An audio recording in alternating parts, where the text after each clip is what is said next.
இந்த 500k followers reach ஆனதை இவ்வளோ கிராண்டாக கொண்டாடுவோன்னு சத்தியமாக நான் எதிர்பார்க்கவே இல்லை.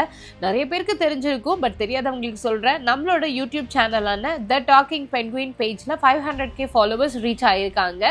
ஸோ உங்கள் எல்லாத்துக்குமே ரொம்ப நன்றி. உங்களோட ஆதரவும் சப்போர்ட்டும் இல்லாமல் கண்டிப்பாக எங்களால் இந்த ரீச்சை வந்துட்டு சாதிச்சிருக்கவே முடியாது. ஸோ இது வரைக்கும் நீங்கள் சப்ஸ்கிரைப் பண்ணல அப்படின்னா யூடியூப் சேனல் கண்டிப்பாக சப்ஸ்கிரைப் பண்ணி வச்சுக்கோங்க.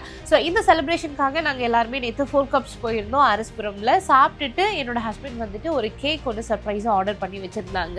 100k ஃபாலோவர்ஸ் வந்தப்போ தாங்க நாங்கள் கேக் கட் பண்ணோம். அதுக்கப்புறம் எந்த செலிப்ரேஷனுமே யூடியூப்காக பண்ணல. ஏன்னா இந்த யூடியூப் ஸ்டார்ட் பண்ணதே ஒரு முக்கியமான எய்ம்காக. நிறைய பெண்கள் வீட்டில் வந்து செல்ஃப் கான்ஃபிடன்ஸ் இல்லாமல் இருக்காங்க, பிஸ்னஸில் எப்படி டெவலப் ஆகுறதுன்னு தெரியாமல் இருக்காங்க, குழந்தைங்க இருக்கிறதால எங்கே போய் பர்ச்சேஸ் பண்ணணும்னு தெரியல. நிறைய பேர் எப்படி பண்ணலாம் அப்படின்னு எங்ககிட்ட கேட்கும்போது எங்களுக்கே ஃபர்ஸ்ட் ஐடியா இல்லாமல் இருந்தது. அவங்களுக்காக நாங்கள் நிறைய விஷயங்கள் தேடி அலைய ஆரம்பித்தோம்.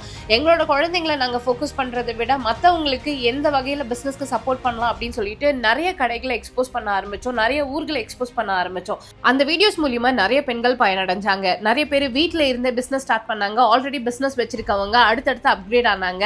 நாங்கள் வந்த விஷயம் ஓரளவுக்கு நிறைவேறிச்சு. அதனாலவே நாங்கள் இந்த இயர் கண்டிப்பாக செலிப்ரேட் பண்ணணும் அப்படின்றதுக்காக தான் இந்த ஒரு சின்ன ஏற்பாடு. உண்மையிலேயே உங்களோட ஆதரவு சப்போர்ட்டும் இல்லைன்னா எங்களால் இந்த அளவுக்கு வந்திருக்கவே முடியாது. இதே மாதிரி தொடர்ந்து சப்போர்ட் பண்ணுங்க. அடுத்தடுத்து உங்களுக்காக நிறைய யூஸ்ஃபுல்லான வீடியோஸ் எல்லாமே கொடுப்போம். மறக்காம ஃபாலோ பண்ணிக்கோங்க.